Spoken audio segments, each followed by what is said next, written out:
Hello, YouTube. First off, I want to say thank you for the reviews, or at least the feedback that I've gotten so far for some of my weapon systems.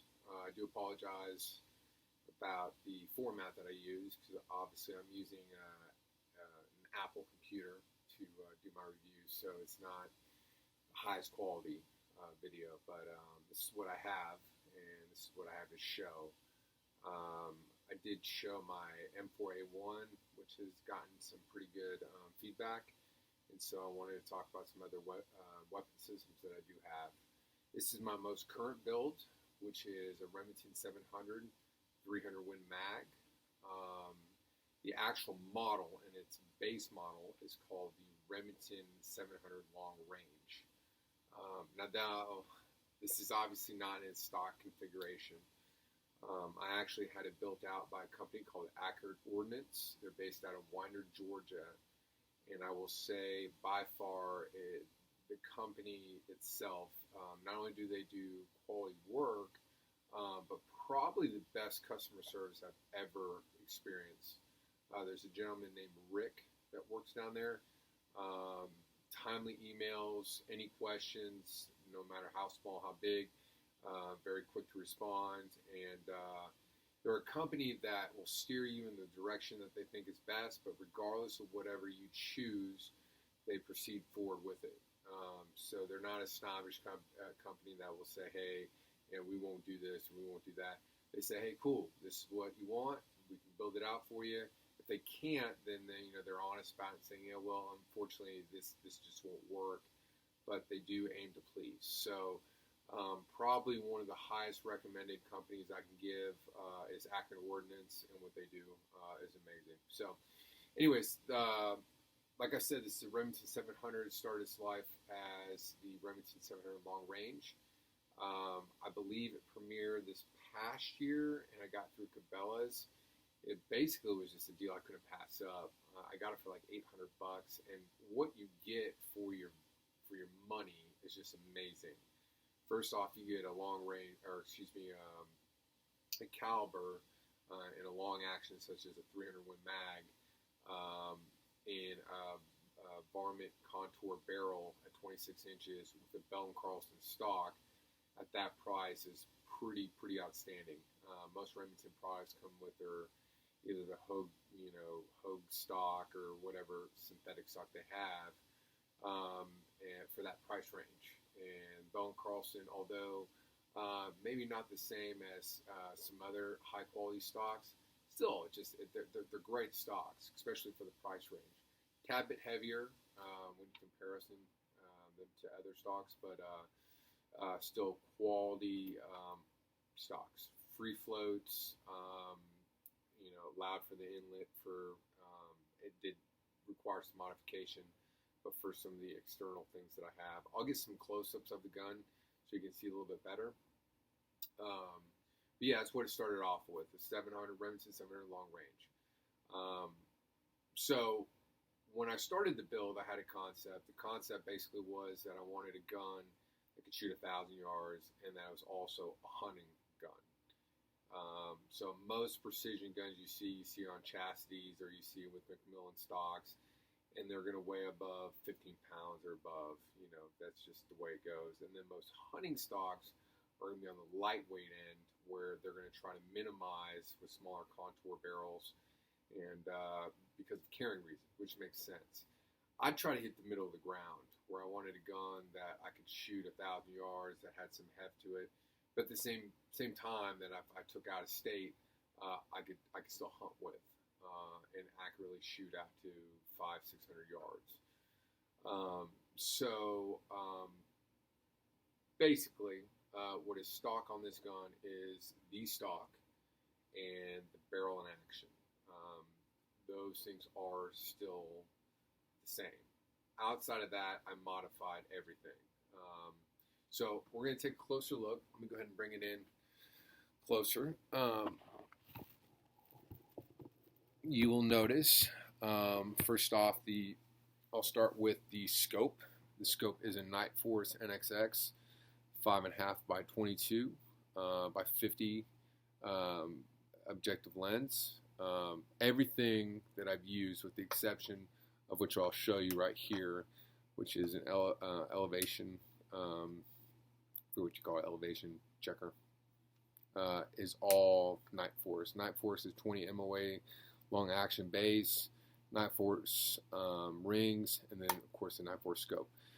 To be honest with you, I'm a newbie when it comes to long range shooting. I haven't done much of it. I wasn't, when I was in the military, I never did any type of sniping or anything like that. Just purely a hunter. So most shots that I've taken, the furthest I think I've taken a deer is maybe at 250 yards. I'm from the South. So we don't have a lot of long range shooting unless you're like on a power line or something like that. So yeah, I built this out so I can actually extend that range. And this scope allows that. Now, with that said, I took a one-day course with an instructor about the basics of how to like create a dope chart and how to utilize this scope. With that said, I'm an amateur. There is a lot of training that I'm going to require to be able to proficiently hit targets at longer ranges, and I am a student of the craft. So I'll be the first to admit I'm not the most proficient long-range shooter, but at the same time, I built the gun out to do so. So love the scope. Nightforce makes great products. Check them out on their website. It is a second focal plane, which doesn't seem to be an issue as of now. The first focal plane is relatively a new thing. So guys have been using this for years, and so if they've been using it for years, I'm sure I can adjust to it accordingly. What's great about the scope is that the clarity is amazing. I will say that. Simplicity of the reticle. It does have the, when you pull this cap out, it does illuminate reticles. There's a zero stop, which allows you to return to zero once you set, whether it's 100 or 200 yards, and it holds true. So yeah. So Nightforce 5.5 by 22 by 50, great scope. They run, you could probably pick one up for anywhere from 17 to 2,000, somewhere in there, depending where you're getting it at. Used, maybe cheaper. The base and the scope rings, I'm not gonna tell you. It's expensive, but this thing is concrete. Absolutely love the setup. The lower, it's a complete changed out. The one thing about the Remington is the X Pro trigger. There's been a recall, as most Remington guys know. Although it's adjustable, I will say the trigger changes the game. I never really realized that until I actually started getting aftermarket triggers. I have a Timney trigger with the wide shoe. It's at 2.5 pounds. I decided to do that since I was hunting. I could go lighter, but I didn't want to have like a glove, because there is, although this is a wide swell right here, I didn't want to have anything lighter where I stuck a glove in there, boom, the gun went off.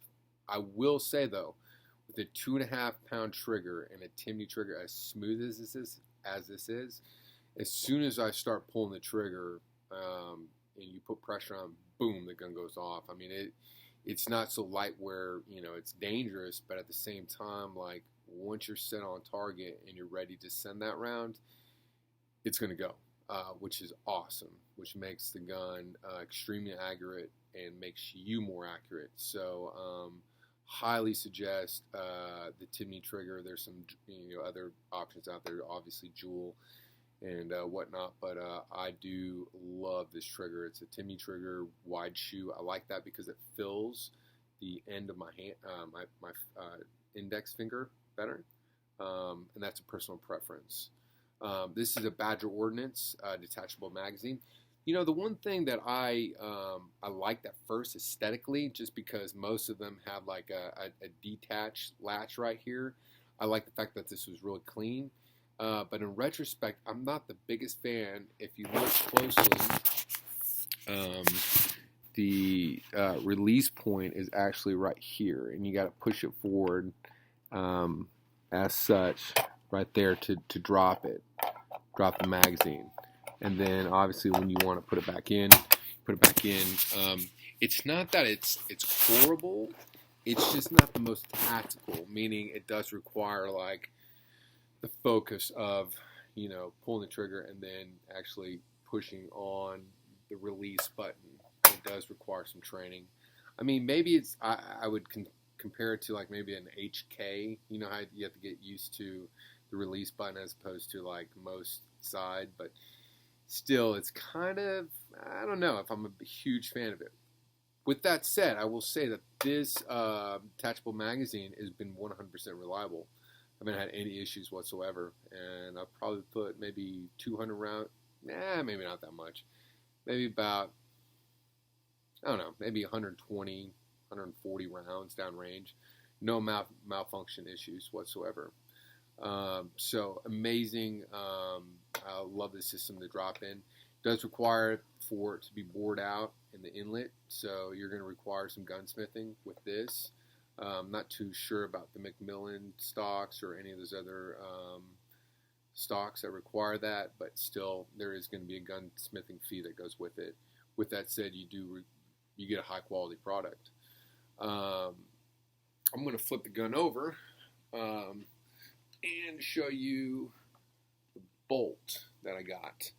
The bolt is also a Badger Ordnance.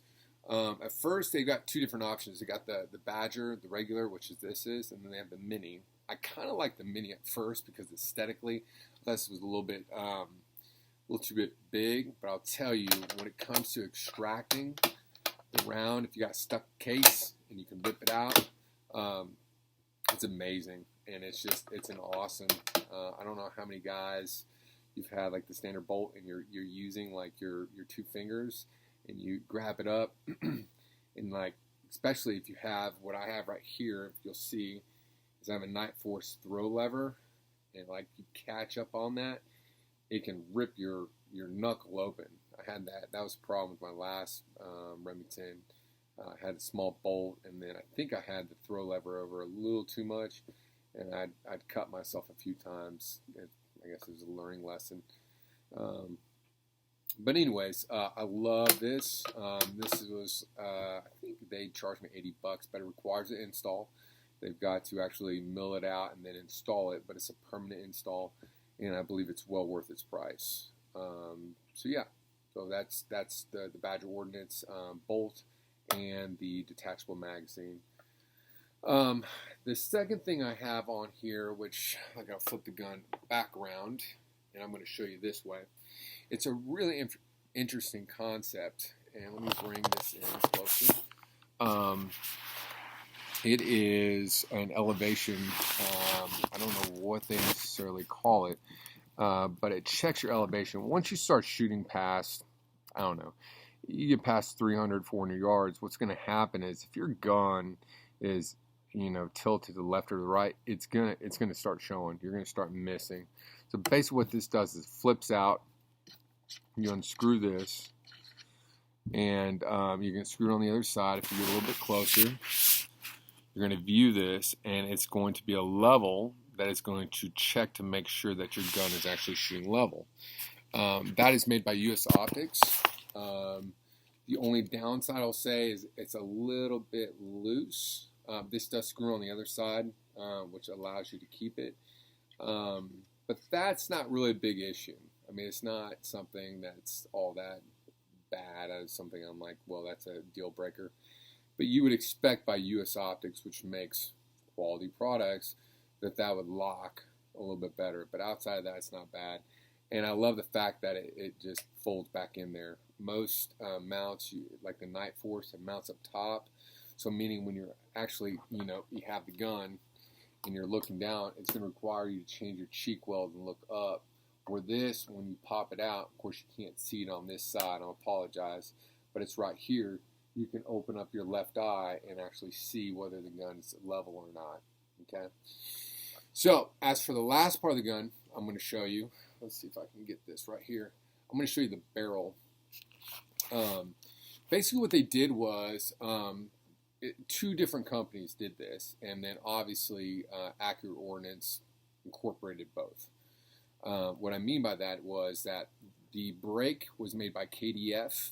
The reason why I chose this, I'm going to be completely honest. Aesthetically, I'd seen the Remington 700 338 Lapua, and I really liked the look of the brake.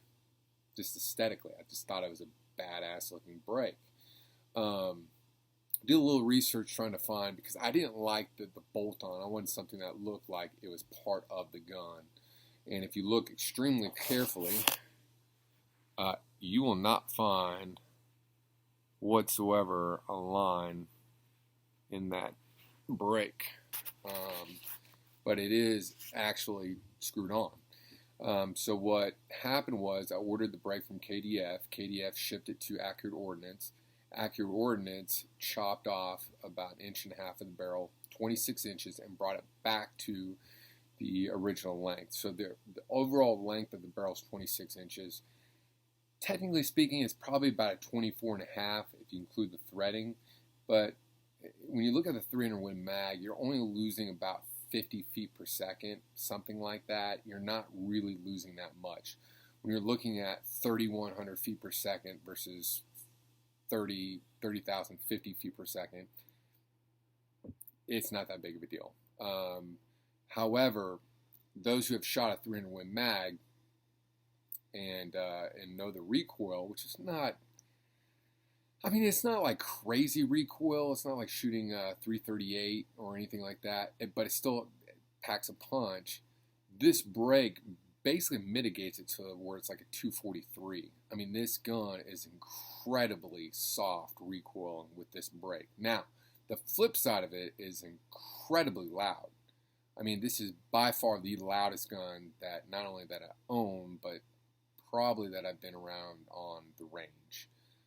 And I had a short barrel 308, which was, and with a surefire brake, which was extremely loud. This, I mean, it's just a whole new level. I mean, it's the kind of gun that when you bring out to the range, you're going to piss off the guy to your left and right.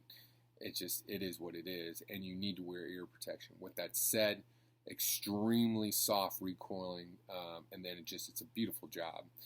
The other thing that I had done was the fluting of the barrel. If you look at the barrel, it's got what's they refer to as a Remington job, where they fluted out. The main reason, believe it or not, as much as I talk about aesthetically, was actually to take off weight. The weight of the gun itself, I think stock was 9 pounds. This took a pound out of the barrel, while still retaining the integrity of the barrel itself. The second reason was for aesthetics. I think it looks good, but most importantly was for the weight, and it did do a great job. And then once they fitted the brake, then they sent it off to a company. It's called Twisted Barrel. They're out of Wyoming. They did the fluting. They Cerakoted it, and they matched everything. I've got a Harris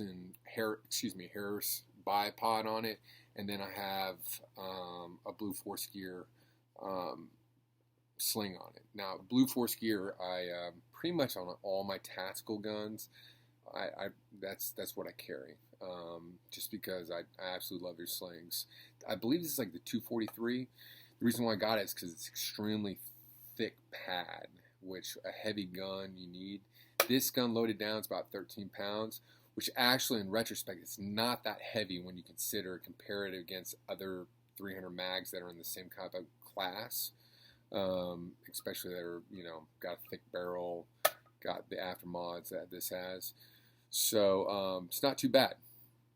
But still, with that, a thick barrel's good. I have to reverse my carrying because of this handle will dig in. The purpose again of this gun is for 1,000-yard shooting, which if any of y'all have shot the 300 Win mag, which I'm a personal favorite of, there's a lot of other options out there. You can get a 7mm, you can get even the 300 Win short mag. There's something about the 300 Win mag, especially if you reload, it's very versatile. It's like the 30-06. It's a stinking laser beam, man. At 200 yards to like 600 yards, there's not a lot of drop. So the adjustments on it is just not that bad, especially within those ranges. With this scope, I mean, it's a laser beam. It's amazing. For those that have not checked out the cartridge, especially with a break on this, I mean, it's almost too easy. And I'm not a great marksman. I really am not. I'm a learner. I mean, I'm a student of the art of shooting. But with this gun, it makes it just so easy. With the clarity of the scope, with the crisp of the trigger, and the accuracy of the barrel. I did not work over the action. Some guys choose to. I've owned, I don't know how many Remington 700s. I have yet to have any problems or issues. The fluidity of it works just fine for me.